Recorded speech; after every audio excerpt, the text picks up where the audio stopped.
Shalom, salam sejahtera dalam kasih Kristus Tuhan kita. Jumpa kembali dengan saya, Pendeta Samuel Manatap Seuta di Dayakolot. Hari ini adalah tanggal 21 bulan November tahun 2021. Ini tanggal yang cantik, tahun yang cantik, sama 21 juga. Amin. Jemaat yang terkasih, mari kita semangat untuk mendengarkan firman Tuhan. Nah, mari kita siapkan hati kita untuk memulai ibadah kita. Kita naikkan sebuah pujian, saudara. When my way grows drear, phrases low linger near. When my light is almost gone, hear my cry, hear my call, hold my hand lest I fall. Take my hand, precious Lord, lead me home. Precious Lord, take my hand, lead me on, let me stand. I'm tired, I'm weak, I'm worn. Through the storm, through the night, lead me on to the light. Take my hand, precious Lord, lead me home. Mari kita sembah Tuhan, haleluya. Kami sembah Kau Tuhan, haleluya. Terima kasih, haleluya. Kami bersyukur padamu Tuhan, pujilah namamu Tuhan. Bawa kami ke jalan-Mu, haleluya. Terima kasih Tuhan. Bapak, kami bersyukur buat pagi hari ini karena Engkau begitu baik buat kami. Dan sebentar kami merenungkan firman Tuhan, mendengarkan firman Tuhan. Kau lawat setiap jemaat Tuhan. Sementara hamba-Mu berbicara Tuhan, mari urapi Tuhan, biar setiap perkataan firman Tuhan yang ucapkan akan Tuhan membuka jalan keluar buat setiap jemaat yang mendengarkan. Buat siapa saja yang mendengarkan, yang sakit Tuhan sembuhkan, yang kekurangan Tuhan mulai buka jalan keluar, sehingga mereka Tuhan bisa melakukan usaha dengan benar dan baik. Terpujilah nama-Mu Tuhan, dalam nama Yesus. Mari semua yang siap mendengarkan firman Tuhan katakan amin. Shalom saudara, salam sejahtera dalam kasih Kristus. Hari ini adalah minggu ketiga kalau tidak salah ya. Minggu ketiga, dan minggu yang lalu kita sudah belajar tentang bahwa saudara, penentu dari pertumbuhan atau menghasilkan buah sebagai anak Tuhan adalah kita cepat mendengar. Hendaklah semua orang cepat mendengar, lambat untuk berkata-kata, lambat untuk marah. Artinya saudara, ketika kita diterangi oleh satu kebenaran firman Tuhan, kita harus siapkan hati kita untuk dibajak, digubah. Artinya prosesnya ketika kita dengar satu kebenaran firman Tuhan, izinkan firman Tuhan itu memerintah dalam hidup kita, dan kita nggak boleh protes. Minimal selama 40 hari saudara. Misalnya, saya pernah ditegur oleh seorang teman saya karena saya merokok dulu. Teman saya bilang, terus aja merokok, nggak apa-apa. Tapi nanti kalau sakit, kalau apa-apa, ya sudah rasakan sendiri, katanya. Saya tergelitik dan rasa tersinggung. Tetapi dari situ saya berpikir, kenapa hamba Tuhan ini kok begitu ngomongnya keras sekali sama saya? Dan akhirnya saya berpikir, saya harus berhenti nih merokok. Dan akhirnya selama 40 hari saya lemah, ya. Kadang-kadang nggak bisa kemana-mana, kadang-kadang tidur saja karena ada kekuatan ingin merokok terus. Dan akhirnya saudara, saya bisa menghentikan kebiasaan saya merokok karena sebuah teguran, ya. Nah, firman Tuhan hari ini saudara, kita buka dari firman Tuhan dari Keluaran 20 ayat 3. Keluaran 20 ayat 3. Mari kita dengarkan firman Tuhan. Keluaran 20 ayat 3 berkata begini, jangan ada padamu Allah lain. Jangan ada padamu Allah lain di hadapanku. Ya, saya ulangi sekali lagi. Jangan ada padamu Allah lain di hadapanku. Artinya saudara, tema pagi hari ini saya akan beri tema adalah siapa yang sangat berpengaruh dalam kehidupan jemaat yang terkasih. Karena secara hitung-hitungan firman Tuhan kemarin diajarkan adalah ditinjau dari sudut umur, seharusnya saudara itu sudah menjadi pengajar. Seharusnya saudara itu sudah bukan lagi jemaat yang terkasih didorong-dorong, bukan lagi diingatkan, bukan lagi misalnya saudara dihibur lagi, tapi saudara sudah dewasa, saudara harusnya sudah menjadi pengajar, sudah menjadi berkat, sudah bawa orang, sudah bisa menghasilkan buah. Itulah yang Tuhan janjikan di dalam Matius terakhir berkata, ketahuilah aku menyertai engkau senantiasa sampai kepada akhir zaman. Ketika Ketika amanat agung itu saudara mulai hidupi dalam kehidupan saudara. Minimal saudara berubah. Dulunya tukang bohong tidak bohong lagi. Dulunya saudara tukang nipu tidak nipu lagi. Misalnya saudara dulunya suka temperamental tidak temperamental lagi. Ada perubahan dalam kehidupan saudara. Itu saja sudah membuat orang akan melihat bahwa kuasa Allah, kuasa kasih Kristus mengalir dalam kehidupan jemaat yang terkasih. Amin. Nah, jangan ada padamu Allah lain. Allah lain bicara tentang siapa yang memerintah dalam hidup saudara sehari-hari. Karena seringkali yang sangat menentukan adalah bukan saudara rajin gerejanya, tetapi firman Tuhan yang saudara dengar sanggup tidak memerintah saudara. Karena ada banyak anak Tuhan datang ke gereja, tetapi ketika ditanya firman Tuhannya bagus nggak? Lucu katanya. Temanya apa? Isinya apa? Lupa saya, nggak tahu. Yang jelas pengkhotbahnya lucu. Nah, ini tidak boleh terjadi saudara, karena hal itu tidak akan membangun anak Tuhan. Yang harus saudara perhatikan, apakah berpengaruh firman Tuhan yang telah dibagikan ke dalam kehidupan saudara. Misalnya begini, kasihilah musuhmu. Saudara mengasihi nggak? Misalnya, boro-boro Pak, sama istri aja saya tidak mengasihi, apalagi sama musuh. Ya, sama tetangga aja saya tidak bisa mengasihi, apalagi sama musuh. Nah, itulah makanya firman Tuhan bilang, engkau harus terima Yesus sebagai Tuhan dan Juru Selamat pribadi. Kenapa orang harus dibaptis? Kalau saudara mau tahu, karena baptisan menunjukkan kesatuan saudara dengan Kristus. Ya. Yang pertama adalah bersatu dalam kematiannya. Ketika engkau bersatu dalam kematiannya, engkau dikuburkan atau dicelupkan. Bersatu dengan Kristus. Ketika engkau dibangkitkan, maka hidup yang lama telah tertinggal di kubur, dan hidup yang baru adalah hidup oleh karena Kristus. Kristuslah yang memerintah secara 100% dalam kehidupan jemaat yang terkasih. Nah, makanya temanya dikatakan siapa? Jangan ada padamu Allah lain di hadapan. Allah lain artinya yang memerintah, yang mempengaruhi hidup saudara. Nah, ada beberapa firman Tuhan yang saya mau bagikan saudara. Nih, jadi di gereja itu saudara, Efesus 4, ya dalam Efesus 4 kalau saudara nanti baca di rumah, di situ Tuhan memberikan ada beberapa lima jawatan ya, ada nabi, ada rasul, ada pengajar, ada gembala, ada pendidik juga saudara di situ. Di situ diajarkan untuk apa? Untuk memperlengkapi setiap anak-anak Tuhan sehingga menjadi berkat buat kehidupan di dunia ini saudara. Nah, mari buka firman Tuhan. Di sini ada Amsal. Kita melihat Amsal 12 ayat 1 berkata begini. Siapa mencintai didikan, mencintai pengetahuan, tetapi siapa membenci teguran adalah dungu, saudara. Nah, firman Tuhan seringkali diajarkan, saudara, teguran diajarkan buat saudara. Berbahagialah kalau ada saudara diajarin atau ditegur oleh orang-orang yang sebetulnya menjadi apa? Istilahnya menjadi gambaran diri saudara atau tujuan saudara harus jadi seperti apa nanti ke depan. Ya. Ada banyak saudara. Misalnya Elisa itu ada Elia saudara yang menjadi gurunya, yang menjadi jejak langkahnya yang harus tuju ya, dia seperti Elia. Bahkan dia minta 2 bagian atau 2 kali lipat urapannya kepada Tuhan melalui urapan Elia saudara. Ya.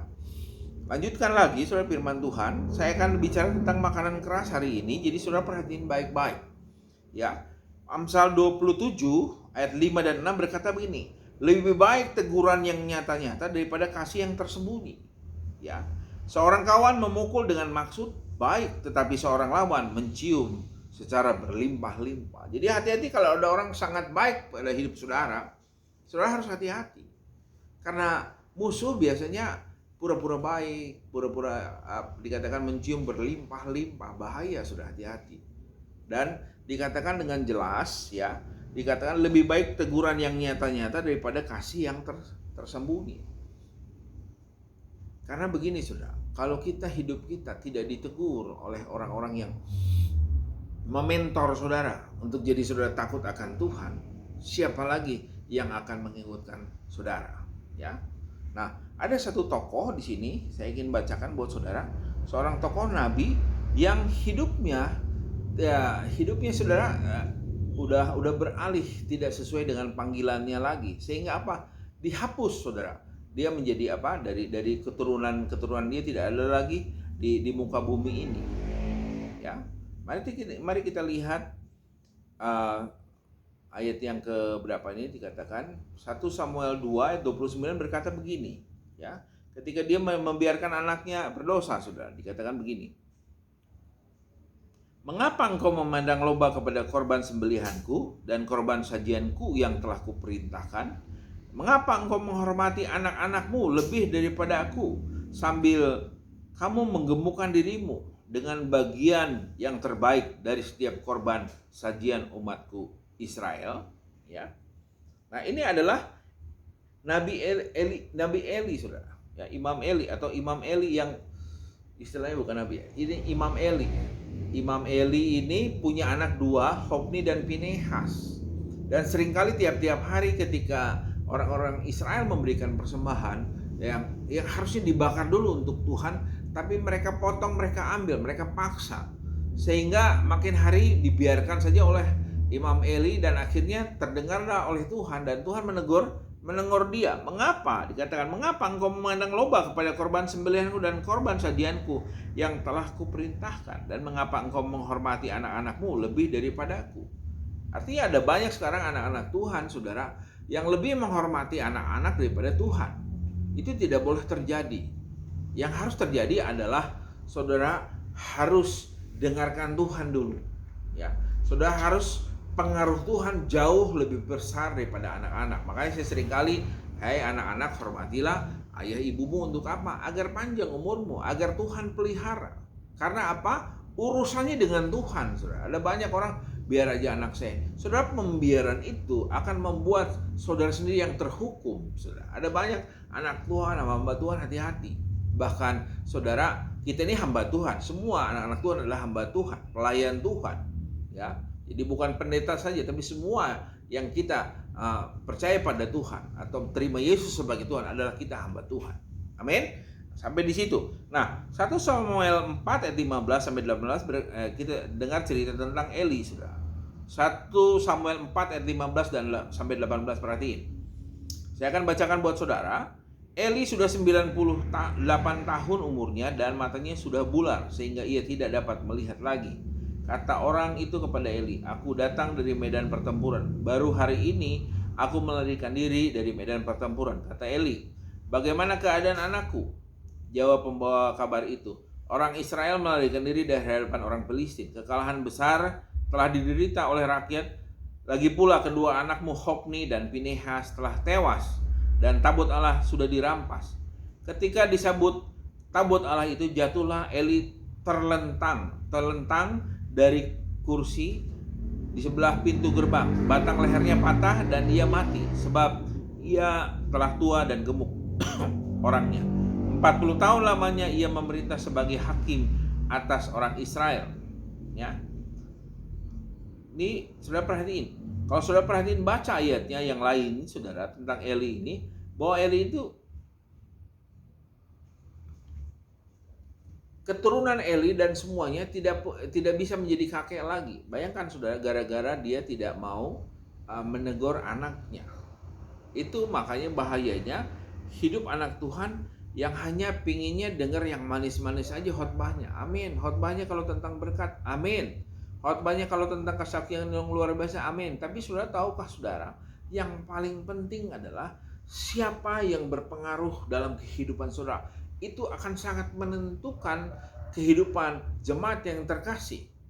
Kalau jemaat selama ini hanya ingin mendengarkan yang baik-baik, yang bagus-bagus, saudara bertobat. Saudara harus mulai saatnya saudara ditegur, dinasehatin, karena ayat-ayat firman Tuhan di dalam Amsal itu jelas sekali. Ya. Nah, fungsinya gembala atau hamba Tuhan atau mentor dalam kehidupan saudara ada di sini saya tulis, saudara. Mentor adalah suaranya yang kita lakukan. Jadi apa yang diajarkan oleh saya, saudara, kalau saudara lakukan dengan benar, dengan baik setiap hari, maka itu berkatnya Allah Abraham, Ishak dan Yakub mengalir dalam kehidupan saudara. Jadi bukan sekedar didengar, tapi yang dilakukan. Ya, kalau saudara menganggap saya mentor, saudara lakukan setiap perkataan yang didengar, saudara, sehingga kebenaran firman Tuhan akan terjadi dalam kehidupan rumah tangga saudara. Selanjutnya dikatakan begini. Contoh nih, saudara, kalau mau jadi ramping, kita mau diet, mau ngecilin badan, saudara enak nggak?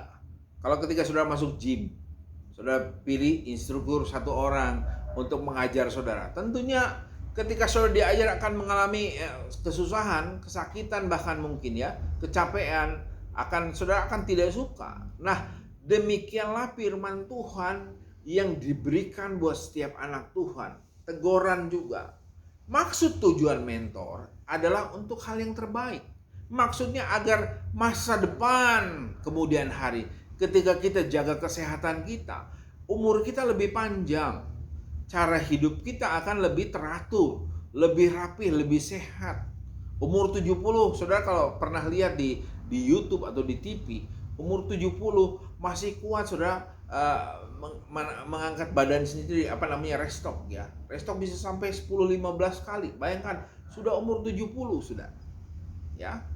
Yang masih bujangan aja belum tentu kuat satu kali sudah. Ini 70. Karena apa? Dia katakan, ditanya kenapa? Karena saya pingin sehat. Ya. Dia punya moto yaitu saya pingin sehat. Saya pingin kekuatan saya walaupun di masa tua saya tetap kuat. Kalau ada Tuhan panggil saya, ya udah nggak apa-apa. Yang penting kekuatan saya walaupun saya dipanggil pulang mendadak, kekuatan saya masih full. Makanya kehidupan nanti di masa-masa tua itu kadang-kadang sudah akan tidak enak, dituntun-tuntun sudah ya. Apalagi banyak hal, sakit pinggang lah, sakit apalah, karena apa? Tidak menjaga kesehatan. Nah, inilah fungsinya mentor atau hamba Tuhan atau gembala sidang dalam kehidupan saudara terkasih berjemaat. Kalau dinasehati, dengar artinya harus dilakukan. Ya, ini yang saya mau ajarkan hari ini. Jadi, seorang mentor bukan hanya mampu mengemukakan kesalahan, tetapi mampu memberikan jalan keluar. Ya, jalan keluar. Jadi kalau sudah ditegur, diajarin, sudah di Amsal dikatakan tadi dengan jelas, ya, siapa mencintai didikan, Amsal 12 ayat 1, mencintai pengetahuan, tetapi siapa membenci teguran adalah dungu. Jadi kalau ditegur, saudara, sebetulnya saudara harusnya berterima kasih. Karena apa? Karena saudara sedang diberkati oleh orang yang menegur saudara. Ya, udah gitu, Amsal 27 ayat 5 dan 6 ini jelas, lebih baik teguran yang nyata-nyata daripada kasih yang tersembunyi. Apalagi seorang kawan memukul dengan maksud baik. Kawan tuh memukul dengan maksud baik, menegur dengan maksud baik. Itulah makanya saya melihat kawan saya itu saudara menegur saya karena saya dulu perokok berat, ditegur. Kamu lihat anak-anak masih kecil, berhentilah merokok. Buat apa itu? Ya. Dan memang rekomendasi dari dokter bilang memang merusak, membunuh bahkan saudara. Itu makanya saya berhenti dan puji Tuhan hingga saat ini Tuhan berikan kesehatan, kekuatan ketika saya menghentikan rokok. Dompet saya juga saudara tidak habis ya. Biasanya saya beli rokok Surya 16 dulu ya, sampai 3 bungkus sehari. Korek api, baju berlubang semua. Tidak ada baju yang tidak berlubang, kuku kuning semua. Dan saudara, apa yang paling parah adalah apa? Ketika kalau saya naik kendaraan roda 4 saudara, ada orang teman-teman saya ngomong, apalagi teman-teman yang sering ngedidik saya, kasih tahu jika ada asbak rokoknya, jika ada puntung rokok di mobil teh. Nah, itu sudah sindiran yang keras, tetapi bisa membangun kehidupan saya sehingga saat ini ketika saya lewat orang tidak mencium bau puntung rokok lagi. Amin, amin, saudara. Ya, saya tidak mencela, tapi saya ngasih tahu ini pengalaman saya. Saya begitu kuat merokok, saya aja bisa melakukan, apalagi saudara. Amin. Selanjutnya, ya, dikatakan lebih baik teguran yang nyata-nyata daripada kasih yang tersembunyi. Ya. Nah, perhatiin firman Tuhan. Semua Alkitab yang ditulis ini memang berguna. Lihat 2 Timotius 3 ayat 16 sampai 17 berkata begini. Segala tulisan yang diilhamkan Allah memang bermanfaat untuk apa? Mengajar, untuk menyatakan kesalahan, untuk memperbaiki kelakuan, untuk mendidik orang dalam kebenaran. Dengan demikian tiap-tiap manusia kepunyaan Allah diperlengkapi untuk setiap perbuatan baik. Ini firman Tuhan, saudara. Nah, pagi hari ini saya tidak panjang kalau khotbah. Saya cuma ingin kasih tahu, saudara. Akibat daripada kita punya Allah lain. Misalnya anak kita lebih berkuasa memerintah kita daripada Tuhan, saudara, bertobat. Apalagi ada banyak hal, saudara, kebiasaan, mungkin tradisi, ada yang bertentangan dengan firman Tuhan. Saya mau kasih tahu pada saudara, mulai bertobatlah. Tuhan taruh di nomor 1. Jangan ada padamu Allah lain di hadapanku. Ya.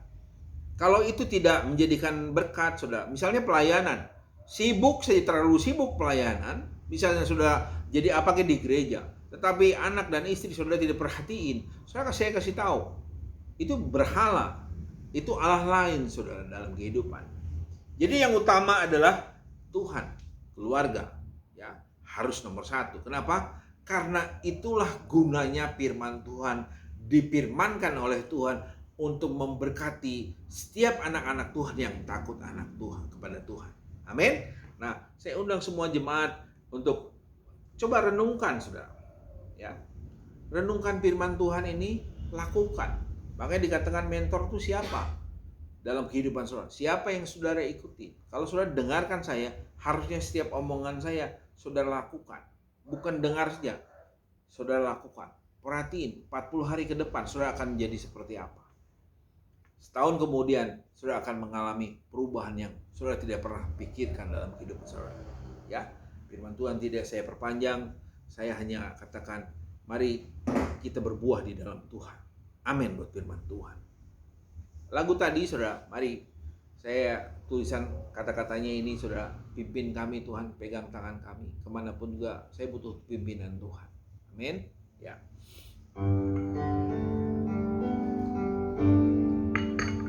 When my way grows drear, precious Lord, linger near.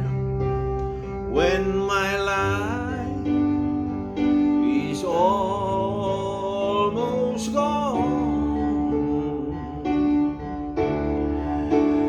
hear my cry, hear my call, hold my hand, let's I fall, take my hand, precious Lord, lead me home. Bapak, kami bersyukur buat pagi hari ini Tuhan. Urapi setiap kami Tuhan, terutama setiap jemaat yang mendengarkan firman Tuhan dengan sungguh-sungguh. Ketahuilah jemaat yang terkasih, ketika engkau dengarkan firman Tuhan, Tuhan itu Allah. Tuhan itu Allah yang menciptakan langit dan bumi. Itu Tuhan kita Yesus Kristus, saudara. Kalau saudara dengarkan Dia, kalau Sang Pencipta saudara dengarkan Dia, saudara akan dipimpin menuju kepada satu kemuliaan kepada kemuliaan yang lain. Saudara akan dipimpin kepada kemenangan demi kemenangan, karena Allah yang mengatakannya demikian, saudara. Inilah firman Tuhan pada pagi hari ini. Biarlah engkau mentuhankan Tuhan Yesus sebagai Tuhan dan Juru Selamat kita. Itulah yang paling penting dalam kehidupan setiap jemaat yang terkasih. Kalau engkau mendengarkan firman Tuhan, tentunya engkau akan mulai mengundang jiwa-jiwa baru. Engkau akan menjadi berkat dimanapun engkau berada. Engkau tidak akan dituntun-tuntun, engkau tidak akan didorong-dorong, tapi engkau akan menuntun, engkau akan mendorong. Seperti orang lumpuh ketika disembuhkan, dia banyak memberikan kesaksian ke semua orang, sehingga ada banyak orang percaya kepada Tuhan.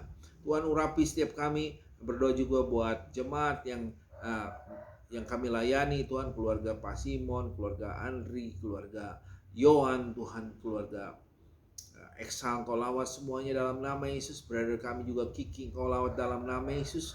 Biarlah ini adalah makanan keras mulai. Tidak dituntun-tuntun lagi. Tidak diiming-imingi berkat. Tapi dikasih tahu bahwa kalau kita tidak bertumbuh, kalau kita tidak bisa dewasa, kita tidak bisa jadi berkat, maka kita akan seperti orang tua, tapi sifat kita seperti kanak-kanak. Kita akan menjadi seperti bayi yang menakutkan. Umur 50-60 masih seperti bayi sifatnya, sangat menakutkan.